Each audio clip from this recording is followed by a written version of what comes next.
La SACEM a mis en place les journées de la création pour la première fois cette année parce qu'on avait envie de rassembler tous les secteurs de la culture pour réfléchir aux grandes problématiques qui nous réunissent. Les problématiques de régulation, par exemple européenne, mais aussi des problématiques qui peuvent sembler plus anecdotiques, par exemple l'intelligence artificielle et la création, mais qui ne sont pas du tout anecdotiques en réalité, puisque ce sont des sujets qui touchent dès maintenant les créateurs, dans la musique, mais aussi dans d'autres arts.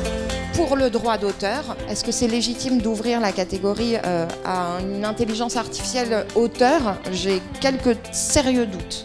Est-ce que ça ne veut pas dire qu'il faut inventer un droit nouveau? Nous allons donc essayer de réfléchir ensemble sur cette notion d'artiste-entrepreneur. Que propose la Commission européenne? Ce sont des questions qui sont très sonnantes et trébuchantes derrière le doux et beau mot de culture.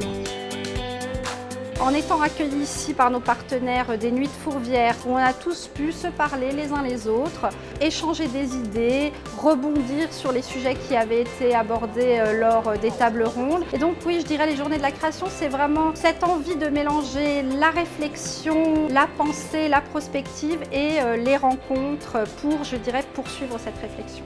Le pari qu'on avait fait, c'était de se dire on essaye de ne pas organiser des débats publics, on essaye de réunir. Alors au début, on avait parlé d'une cinquantaine, puis d'une soixantaine d'acteurs de nos secteurs.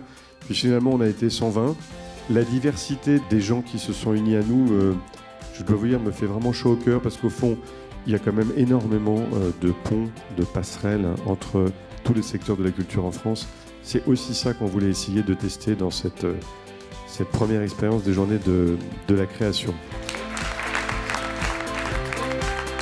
Nous allons réfléchir dès les prochains mois à la prochaine édition et j'espère qu'on sera encore plus nombreux à venir partager sur ces sujets de la culture, probablement dans ce lieu merveilleux qu'est Lyon et Fourvière.